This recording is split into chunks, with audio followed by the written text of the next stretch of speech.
So, hello everyone, welcome to our online learning platform SP Lesson Competitive Exam.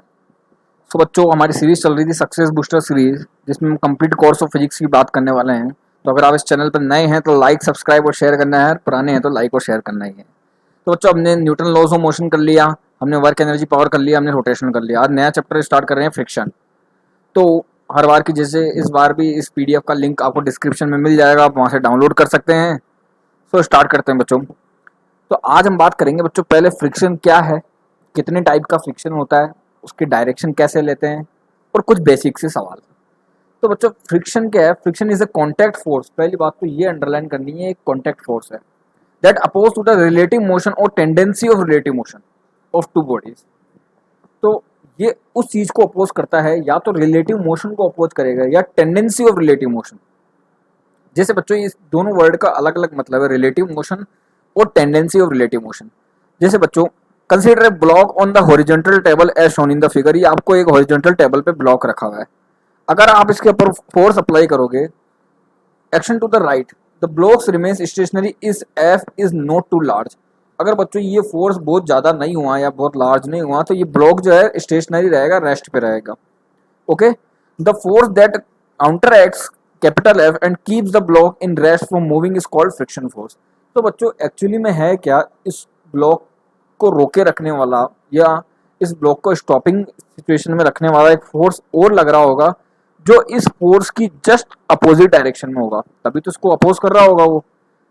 Okay, अब बच्चों वो क्या चाह रहा होगा कि इसकी रिलेटिव मोशन, मतलब ये रेस्ट में है तो ये आगे जाए, तो इसकी रिलेटिव मोशन को अपोज करने के लिए यहाँ पे अपोजिट डायरेक्शन में फोर्स लग रहा होगा, उसको अपन बोलेंगे फ्रिक्शन फोर्स।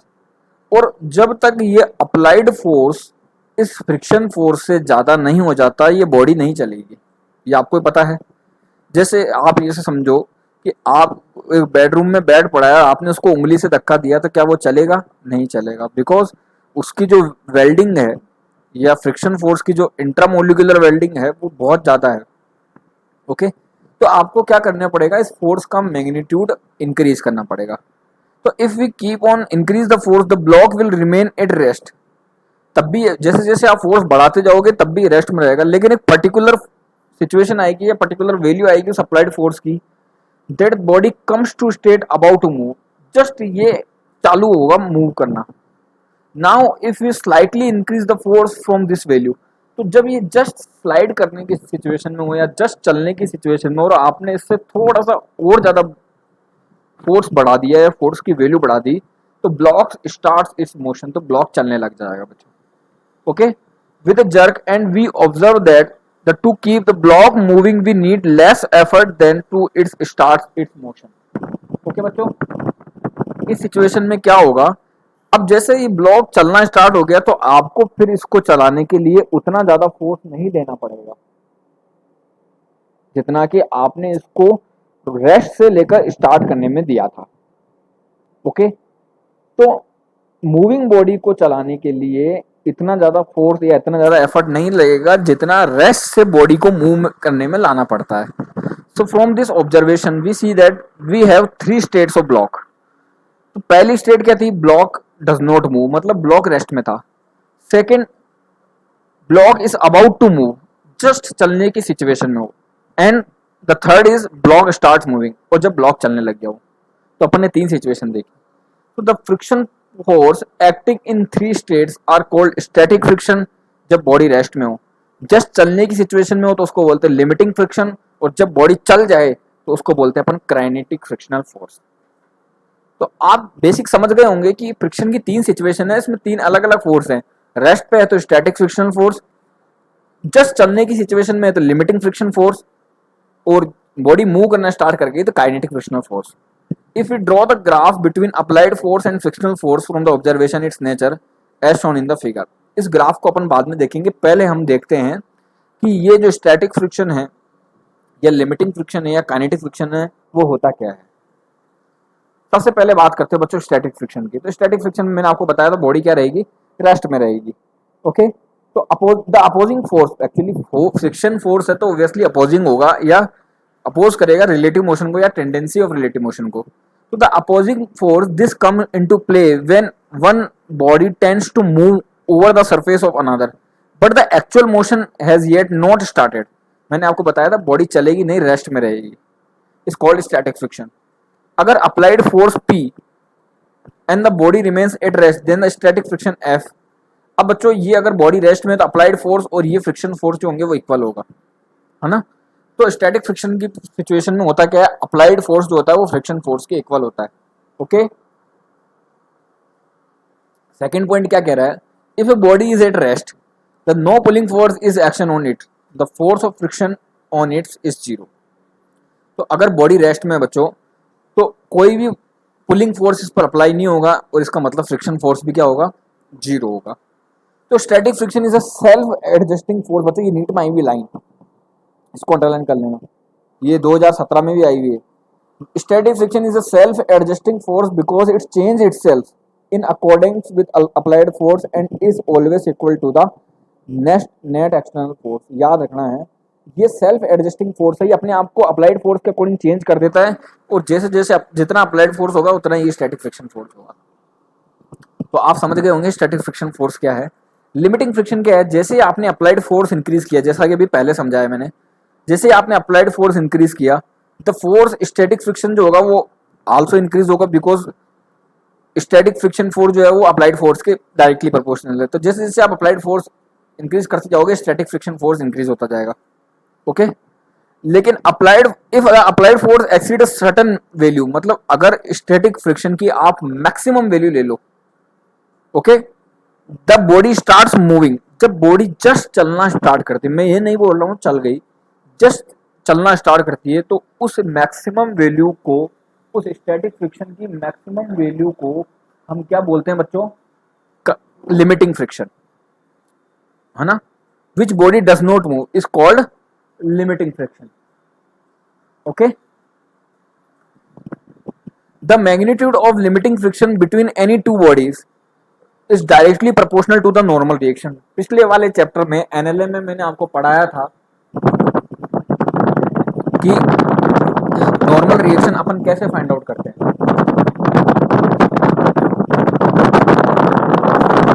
ओके, मैंने आपको बताया था कि नॉर्मल रिएक्शन कैसे फाइंड आउट किया जाता है बच्चों। यहाँ पे देखोगे आप नॉर्मल रिएक्शन जो है वो mg के इक्वल है। तो आप क्या कह रहे हो कि यहाँ पे लिमिटिंग फ्रिक्शन जो है, the magnitude of limiting friction between any two bodies in contact is directly proportional to the normal reaction between them. तो ये f लिमिटिंग जो होगा वो एस आर नॉर्मल रिएक्शन के इक्वल होगा। अब प्रोपोर्शनल हटा के इक्वल का साइन लाओगे तो यहाँ पे एक कांस्टेंट आएगा, उसको बोलेंगे static friction constant. Okay, direction of the limiting friction is always opposite to the direction of one body is at verge of moving over the other। ये अभी आप डायरेक्शन के क्वेश्चन देखोगे तो आपको ये समझ में आ जाएगी इस लाइन का मतलब क्या है। अच्छा, coefficient of static friction, static friction किसके इक्वल होता है बच्चों, applied force divided by normal reaction. Okay, तो डायमेंशन क्या होगी बच्चों, ये भी फोर्स है, ये भी फोर्स है, तो ये डायमेंशन लेस हो गया। ये भी नीट में आया हुआ सवाल है बच्चों, इसकी ना तो कोई यूनिट होती है ना कोई डायमेंशन होती है। The value of mu depends on material and nature of surface, ये याद रखना आपको, मटेरियल पर डिपेंड करेगा। म्यू हर मटेरियल के लिए अलग अलग होता है और हर नेचर ऑफ सरफेस के लिए अलग होता है। In contact that means whether dry और वेट, है ना, रफ है या स्मूथ है वो डिपेंड करता है, मतलब या पॉलिश है या नॉन पॉलिश्ड है। Value of mu does not depend upon the appearance area of contact, ये आपको याद रखना है बच्चों, ये सरफेस एरिया पर डिपेंड नहीं करेगा, कॉन्टैक्ट सरफेस एरिया पे। फिर तीसरा आता है काइनेटिक या डायनामिक फ्रिक्शन। अगर बॉडी मूव करना स्टार्ट हो गई, जैसे आपने अप्लाइड फोर्स और ज़्यादा इंक्रीज करा, तो जैसे बॉडी जो है वो चलना स्टार्ट हो गई, तो उस टाइम पे जो उस बॉडी की रिलेटिव मोशन को अपोज करेगा मोशन, वो कहलाएगा काइनेटिक फ्रिक्शन। ओके, जैसा कि स्टैटिक फ्रिक्शन जो है वो भी नॉर्मल रिएक्शन पर डिपेंड करता है, काइनेटिक फ्रिक्शन भी नॉर्मल रिएक्शन पर डिपेंड करता है, लिमिटिंग फ्रिक्शन भी नॉर्मल रिएक्शन पर डिपेंड करता है। तो आप काइनेटिक फ्रिक्शन लिखोगे तो वो भी म्यू के इंटू आर आ जाएगा, बस वहाँ पे म्यू एस इंटू आर था, यहाँ पे म्यू के इंटू आर। म्यू के क्या है, coefficient of kinetic friction. Okay, value of mu k depends upon the nature of surface in contact, जैसा कि पहले अभी अपन ने पढ़ा है। ओके, अब देखो बच्चों याद रखना, अब बिकॉज लिमिटिंग फ्रिक्शन जो है वो काइनेटिक फ्रिक्शन से ज़्यादा होता है। क्यों ज़्यादा होता है, बिकॉज ये मैक्सिमम वैल्यू है स्टैटिक फ्रिक्शन की, तो लिमिटिंग फ्रिक्शन तो इसका मतलब म्यू स्टैटिक जो होगा वो म्यू काइनेटिक से हमेशा ज़्यादा होगा बच्चों, ये आपको याद रखना है। ओके, ये छोटे छोटे क्वेश्चन है। ओके, तो कोफिशिएंट ऑफ काइनेटिक फ्रिक्शन जो है वो हमेशा कम होगा किससे, कोफिशिएंट ऑफ स्टैटिक फ्रिक्शन से। ये भी अपन ने देख लिया, बिकॉज एफ एल जो है वो एफ के से ज़्यादा है, एफ एल जो है वो एफ के से ज़्यादा है। Thus we require more force to start a motion. मैंने आपको पहले बोला था कि मोशन को स्टार्ट करने के लिए ज़्यादा फोर्स जरूरत पड़ती है ना। Then we require more force to start a motion then to maintain its against friction. This is because once the motion start, actually अगर मोशन स्टार्ट हो गया तो inertia of rest has been overcome. तो also when motion has actually started, irregularities of one surface have little time to get logged again into the irregularities of other। बच्चों इनमें क्या होती है, इंटरलॉकिंग होती है। तो जैसे आप अप्लाइड फोर्स इंक्रीज करोगे तो वो इंटरलॉकिंग क्या होती है बच्चों, ब्रेक हो जाती है। ओके, तो काइनेटिक फ्रिक्शन जो होता है वो कभी भी डिपेंड नहीं करता वेलोसिटी ऑफ द बॉडी। बच्चों ये चीज इसको स्टार कर देना, kinetic friction does not depend upon the velocity of the body. अब काइनेटिक फ्रिक्शन भी बच्चों कितने तरह का होता है वो देखते हैं अपन, टाइप्स ऑफ काइनेटिक फ्रिक्शन। पहला आता है sliding friction, the opposing force that comes into play when one body is actually sliding over the surface. मतलब एक दूसरे के ऊपर स्लाइड कर रही हूँ। जैसे आपने दो ब्रेड के टुकड़े रखे, दोनों ब्रेड के टुकड़ों को एक तरफ अपोजिट डायरेक्शन में खींचो तो वो एक दूसरे पर स्लाइड कर रहे हैं, it's called sliding friction. A flat block is moving on a horizontal table, ये भी देख सकते हो आप। फिर आता है बच्चों rolling friction. Rolling friction rotational motion में आता है, जो कि मैंने आपको पढ़ा रखा है। ओके, जैसे कोई बॉडी है, रिंग है या डिस्क है, कोई भी व्हील है, स्पेयर हो गया, सिलेंडर हो गया, वो किसी सरफेस पर रोल करेगा तो वहाँ पे जो फ्रिक्शन आएगा उसको बोलते हैं रोलिंग फ्रिक्शन। रोलिंग फ्रिक्शन मैंने आपको पढ़ा रखा है, रोटेशनल मोशन में आप जाके देख सकते हो। ओके, तो graph between applied force and force of friction, ये अपने को चेक करना है। तो बच्चों पार्ट ओ ए देखो आप, of the curve represent the static friction. ये रहा ओ ए, ये किसको रिप्रेजेंट कर रहा है, स्टैटिक फ्रिक्शन को। Increase linearly with applied force, इसका मतलब जैसे जैसे आप फोर्स बढ़ाते जाओगे स्टैटिक फ्रिक्शन जो होगा वो इंक्रीज होता जाएगा। लेकिन इस ग्राफ में आप पॉइंट ए को देखो, जहां पे स्टैटिक फ्रिक्शन जो है वो मैक्सिमम हो गया, और मैक्सिमम स्टैटिक फ्रिक्शन को आप क्या बोलते हो, लिमिटिंग फ्रिक्शन। तो ये लिमिटिंग फ्रिक्शन है।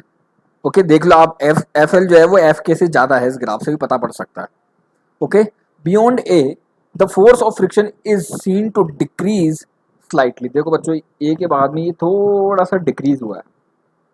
तो the portion B C of the curve represent the kinetic friction. ये देखो बच्चों काइनेटिक फ्रिक्शन को ये बी सी पार्ट शो कर रहा है, इस ओ ए को जो है वो कौन सा पार्ट शो कर रहा है बच्चों, ओ ए जो है वो कौन सा पार्ट शो कर रहा है, स्टैटिक फ्रिक्शन को। As the portion B C of the curve is parallel to X axis, तो इस एक्स एक्सिस की ये पैरेलल है बच्चों। Does not change with the applied force, तो अप्लाइड फोर्स कितना भी हो जाए ये बच्चों ये कांस्टेंट हो गया, ये चेंज नहीं होगा। What ever with applied force की वैल्यू कुछ भी हो, ये कांस्टेंट रहेगा, ये चेंज नहीं होगा। अच्छा बच्चों, अब करते हैं अपन कुछ एडवांस लेवल की बेसिक तरीके की बात। Direction of kinetic friction of an object. Okay, अब काइनेटिक फ्रिक्शन अपन ने पढ़ लिया, क्या करेगा, it is opposite to the velocity of object. याद रखना बच्चों, it is opposite to the velocity of the with respect to the other object in contact consider. Okay, ये दो, जैसे दो ब्लॉक के लिए भी पढ़ेंगे अपन, सिंगल ब्लॉक के लिए भी पढ़ेंगे, और अपन तीन तीन ब्लॉक के लिए भी पढ़ेंगे। Note that its direction is not opposite to the force applied. बच्चों ये दिमाग में बात मत रखना कि अप्लाइड फोर्स के अपोजिट होती है इसकी direction. It is opposite to the motion of the body considered which in contact which each other of the surface. जैसे कोई बॉडी एक दूसरे के ईच अदर आप देखोगे रिलेटिव मोशन, उससे आप काइनेटिक फ्रिक्शन की डायरेक्शन निकालोगे। तो कैसे डिसाइड करोगे काइनेटिक फ्रिक्शन फोर्स की direction, it is opposite to the relative velocity of the object with respect to the other object in contact consider. तो रिलेटिव वेलोसिटी होगी उसके जस्ट अपोजिट होगा। तो आपके अगर दो बॉडी की आप रिलेटिव मोशन देख रहे हो तो उस रिलेटिव वेलोसिटी को अपोज करता है फ्रिक्शन फोर्स, तो ये जस्ट उसके अपोजिट डायरेक्शन में होगा। Note that its direction is not opposing to the applied force, ये फिर बोल रहा हूँ बच्चों। Okay, it is opposite to the relative motion of the body, याद रखना है। जैसे बच्चों ये 5 मीटर पर सेकंड है। ओके, तो यहाँ पे काइनेटिक फ्रिक्शन क्या होगा, यहाँ पे रिलेटिव तो है ही नहीं बिकॉज यहाँ पे तो एक ही है। ओके, तो यहाँ पे अगर आप इस ब्लॉक का देखोगे direction of kinetic friction on the block, तो ये जस्ट इसकी अपोजिट होगी ऐसे, और direction of kinetic friction on the ground देखोगे तो ये जस्ट ऐसे हो जाएगी। देख लो आप, ये एफ के इधर है और इसका जस्ट अपोजिट पार्ट एफ के इधर आएगा। इसी तरह से अब देखो, अब रिलेटिव वेलोसिटी निकालोगे बच्चों।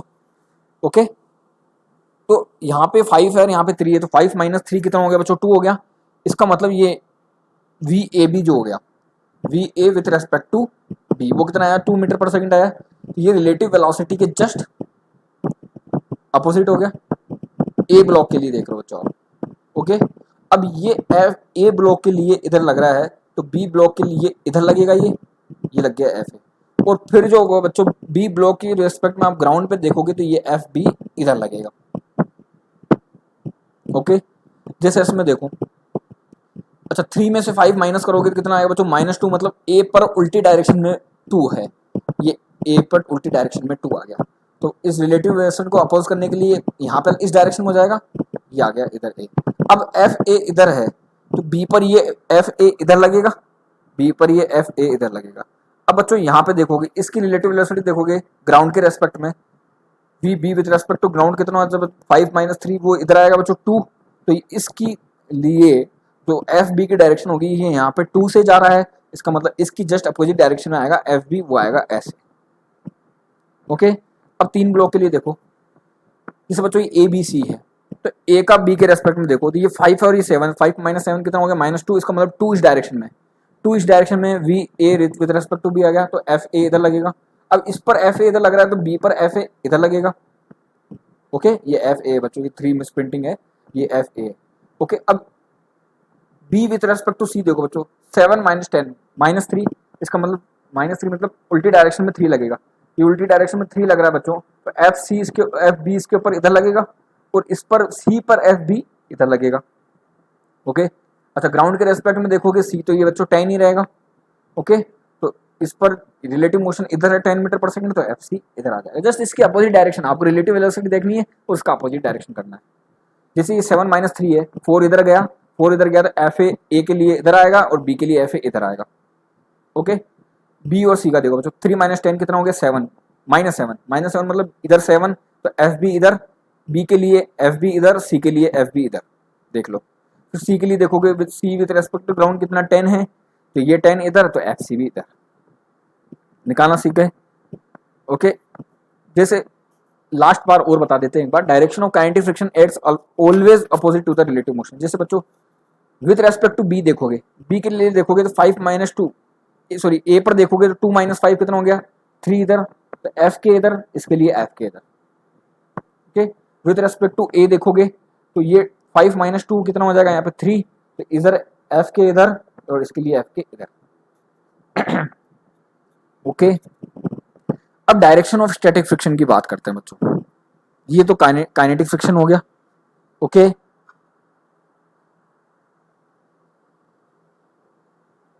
ओके बात करते हैं direction of static friction. The static friction force on an object is opposite to its impending motion relative to the surface. Okay, आपको पता है ये एक सेल्फ एडजस्टिंग फोर्स है जो अप्लाइड फोर्स पर डिपेंड करता है। Okay, following steps should be followed in determining the direction of static friction. तो सबसे पहले क्या करना है बच्चों? Draw free body diagram with respect to the other object on which it is kept. तो जिसके ऊपर ये रखा हुआ है उसका आपको फ्री बॉडी डायग्राम बनाना है। अगर बॉडी एक्सेलरेटिंग है कॉन्टैक्ट सरफेस तो सूडो फोर्स भी इंक्लूड करना है, जैसा कि मैंने आपको पहले पढ़ा रखा है एनएलएम में सूडो फोर्स क्या होता है। Decide the resultant force and the component parallel to the surface of the resultant force. The direction of static friction is oppose to the component of resultant force. तो resultant force की just opposite direction में होगा। Okay, here once again the static friction involve where there is no relative motion between two surface. याद रखना body rest में रहना जरूरी है और इसकी जो डायरेक्शन आएगी उस कंपोनेंट ऑफ रिजल्टेंट फोर्स के जस्ट अपोजिट आएगी। एक एग्जांपल से समझाता हूँ। ये बॉडी मास एम है, रफ टेबल पे रखा हुआ है और फोर्स अप्लाइड ऐसे ऐसे हैं बच्चों। ओके, तो स्टैटिक फ्रिक्शन की डायरेक्शन बतानी है जब बॉडी मूव नहीं कर रही है। अच्छा ये 20 है, ये 15 है, तो इसका रिजल्टेंट यहाँ आएगा। वो कितना है रिजल्टेंट? 25 न्यूटन। तो स्टैटिक फ्रिक्शन की डायरेक्शन कहाँ होगी बच्चों? इधर 25 न्यूटन आ जाएगा। ये जस्ट इस रिजल्टेंट फोर्स की अपोजिट डायरेक्शन में। ओके, अच्छा आप थीटा निकालोगे 37 डिग्री आएगा बच्चों। ट्रायंगल से आप देख सकते हो, इजीली निकल जाएगा। Okay, so as object does not move there is not a case of limiting friction. The direction of static friction opposite to the direction of resultant force as shown in the figure। देखो बच्चों resultant force आपने 25 निकाला। 25 कैसे आया? √20 का square plus 15 का square का root कर देना, आपके पास आ जाएगा। Okay, its magnitude equal to 25 newton when only force acting on the object the direction of static friction oppose the primary cause of its motion. Okay, देखो इसे समझते हैं। जैसे बच्चों यहाँ पे अप्लाइड फोर्स F है, तो इसको अपोजिट करेगा ये यूं, इस पर F1 लगेगा यूं और इस पर F2 लगेगा यूं। ओके, समझ गए बच्चों? अब जैसे बच्चों अब इस ब्लॉक पे नीचे वाले पे अप्लाइड हो, बच्चों ये डायग्राम गलत दे रखा है, इस नीचे वाले पे फोर्स अप्लाइड हो। ओके, तो इस पर अपोजिट यहाँ होगा बच्चों, इस पर अपोज यहाँ होगा और F2 जो होगा वो इसकी जस्ट अपोजिट डायरेक्शन में लगेगा। ओके, तीसरा देखो बच्चों, अप्लाइड फोर्स यहाँ पे, F1 इधर, फिर एक Fn इधर, फिर F2 इधर, फिर एक F2 इधर, फिर एक F3 इधर, ऐसे करना है आपको। और देख लो। ओके, ये जस्ट इसका उल्टा हो गया बच्चों। लास्ट में देखो, फिर आप देखोगे F इधर तो F1 इधर, तो F1 इधर, फिर F2 इधर बच्चों इसके लिए, तो F2 इसके लिए क्या हो जाएगा, इधर हो जाएगा, और इसके लिए F3 इधर हो जाएगा। तो इस तरह से आप डायरेक्शन निकाल सकते हो, कोई बड़ी बात नहीं है बच्चों। अब बच्चों कुछ क्वेश्चन करते हैं, देखो। In the figure shown a block of weight 10 newton resting on a horizontal surface, the coefficient of static friction between the block and the, ये म्यू एस दे रखा 0.4, अप्लाइड फोर्स दे रखा 3.5 newton, will keep on the block in uniform motion. तो 3.5 newton चाहिए इस block को uniform motion में। Once it has been set in motion, a horizontal force of 3 newton is applied to the block, then the block will be. तो आपको पहले limiting friction निकालना पड़ेगा, वो कितना होता है mu S into R. Mu S कितना दे रखा है 0.4 into applied force into normal reaction कितना हो गया बच्चों एम जी के इक्वल, एम जी कितना हो गया 4 न्यूटन। इसका मतलब मिनिमम 4 न्यूटन चीज़ को बॉडी को मूव करने के लिए, और आप अप्लाइड फोर्स कितना रख रहे हो 3 न्यूटन, तो बॉडी मूव नहीं करेगी। Second option is, oh third option is the correct answer. 28 newton का अप्लाइड फोर्स लगाया आपने just moving of a body, okay, of mass 100 kg over ice, the coefficient of static friction किसके equal होता है बच्चों, applied force upon normal reaction. Okay, F upon M G आ जाएगा, value रखोगे 0.1 आ जाएगा answer. The maximum static friction जो होता है वो किस पर कर क्या होगा बच्चों, independent of the surface area in contact. आपको पता है सरफेस एरिया पर डिपेंड नहीं करता। Maximum value of static friction जो होती है उसको क्या बोलते हैं बच्चों अपन, limiting friction. The limiting friction is always greater than the dynamic friction. Yes, F L जो होता है वो एफ के से, डायनामिक फ्रिक्शन मैंने आपको बताया था, डायनामिक फ्रिक्शन क्या होता है, काइनेटिक फ्रिक्शन को डायनामिक फ्रिक्शन बोलते हैं। तो always greater than the dynamic friction, तो ऑप्शन नंबर ए आ जाएगा। ओके बच्चों, अब बात करते हैं अपन एंगल ऑफ फ्रिक्शन की। ओके, सॉरी, तो एंगल ऑफ फ्रिक्शन में be define as the angle which the resultant of limiting friction and the normal reaction. ये resultant of limiting friction and normal reaction, ये देखो बच्चों, ये लिमिटिंग फ्रिक्शन, ये normal reaction, और ये हो गया resultant. Makes with the normal reaction, makes with the normal reaction, तो नॉर्मल रिएक्शन और फ्रिक्शन फोर्स का रिजल्टेंट और नॉर्मल रिएक्शन के जो बीच का एंगल है उसको बोलते हैं अपन एंगल ऑफ फ्रिक्शन। वापस सुन लो कि लिमिटिंग फ्रिक्शन और नॉर्मल रिएक्शन का रिजल्टेंट ये रहा, तो इन दोनों का रिजल्टेंट और नॉर्मल रिएक्शन के बीच का एंगल जो है वो एंगल ऑफ फ्रिक्शन होता है। ओके, बाय डेफिनेशन एंगल, अब टेन थीटा निकालोगे बच्चों, यहाँ पे टेन थीटा निकालोगे तो क्या आएगा, एफ एल बाई आर आएगा। इसको आप ट्राइंगल बना लो ऐसे, आप ऐसे इसको ट्राइंगल बना लोगे ऐसे, तो आप इसको इजीली निकाल सकते हो। ओके, ट्राइंगल बना के आप इजीली निकाल सकते हो। ओके, तो टेन थीटा किसके इक्वल आएगा बच्चों, एफ एल अपॉन आर के। ओके, ये एफ एल है बच्चों लिमिटिंग फ्रिक्शन ना, डिवाइडेड बाय आर। तो टेन थीटा जो होगा बच्चों वो किसके, अब एफ एल अपॉन आर किसके इक्वल होता है बच्चों, म्यू एस के।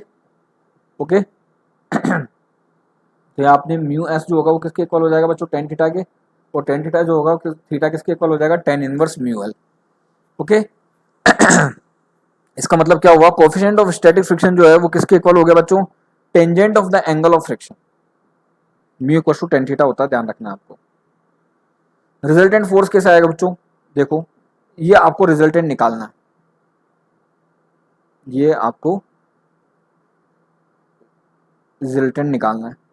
तो आप क्या करोगे,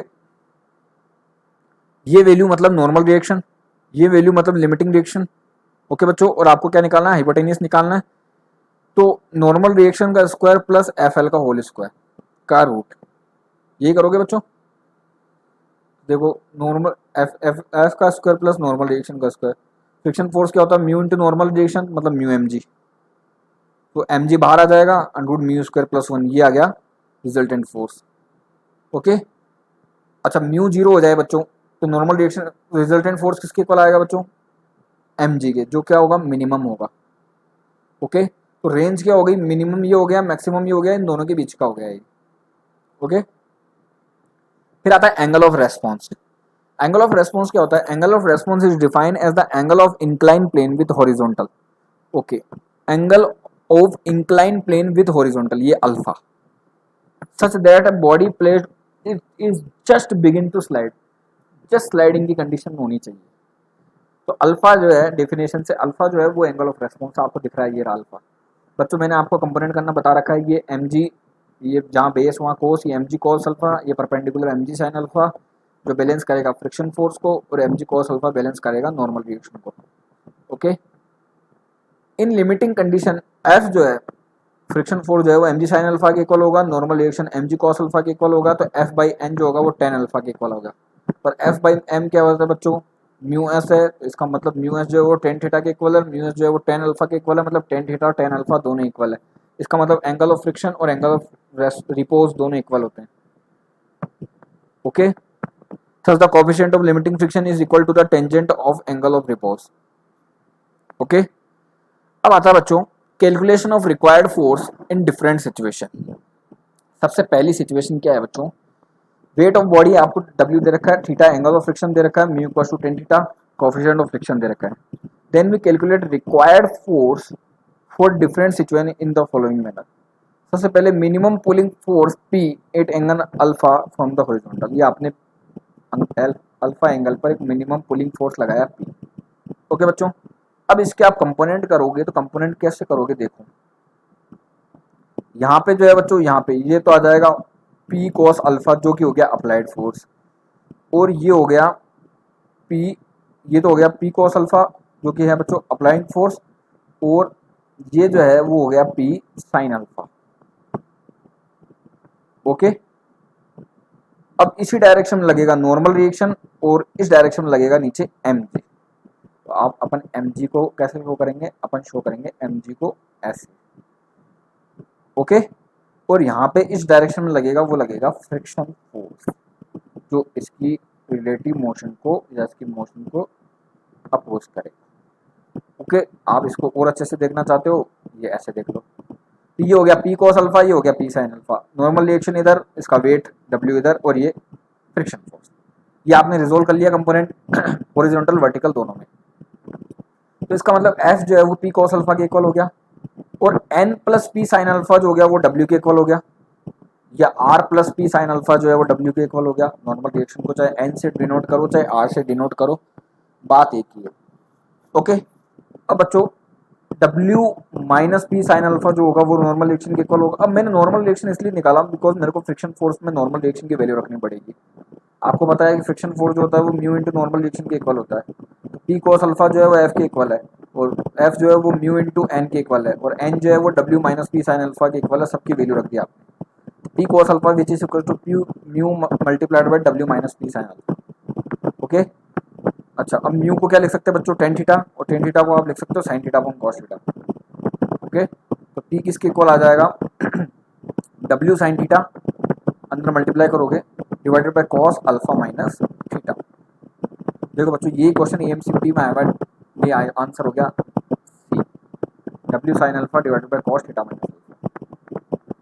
अच्छा मिनिमम पुलिंग फोर्स अब ऐसे हो बच्चों, अब बच्चों ये P फोर्स ऐसा हो, तो ये P ये U है, अच्छा ये अल्फा है तो ये भी अल्फा होगा, सॉरी ये अल्फा है बच्चों तो ये भी अल्फा होगा, ये वाला, तो ये हो जाएगा P cos अल्फा और ये हो जाएगा P साइन अल्फा। देख लो ये हो गया P cos अल्फा और ये हो गया P साइन अल्फा। अच्छा वेट W नीचे हो गया, नॉर्मल रिएक्शन ऊपर हो गया बच्चों, और ये फ्रिक्शन फोर्स तो है, बाकी सारे काम सेम है।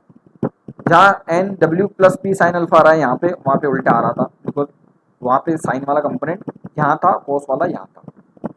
ओके, बाकी सब में वही वैल्यू करनी है, F equal to mu N रखना है, म्यू एन की वैल्यू रख देनी है, म्यू की जगह sign theta upon cos theta रख देना है, पी की वैल्यू आ जानी है। ओके, फिर minimum pulling force P move to the body up on an incline plane. अच्छा बच्चों, फिर यहाँ पे आप कंपोनेंट करोगे तो कैसे करोगे, देखो ये P है तो यहाँ पे क्या हो जाएगा, P कोस अल्फा, जहाँ बेस वहाँ कोस।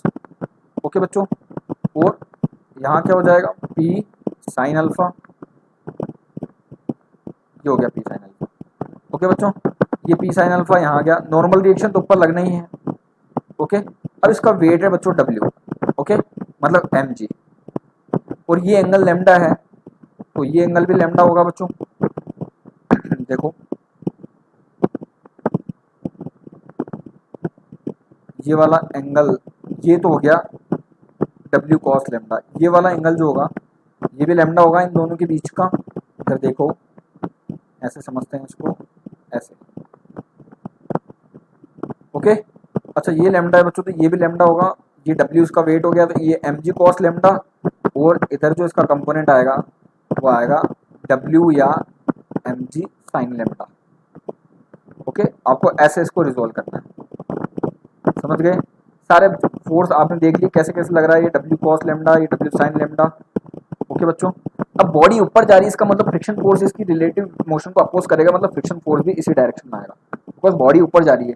बॉडी को अपोज करने के लिए इसके अपोजिट डायरेक्शन इसको लगना पड़ेगा। ओके, तो आप सबको बैलेंस करोगे सारे कंपोनेंट को तो ये आपके पास आंसर आता है। ओके, कल अपन और केसेस के बारे में बात रखेंगे।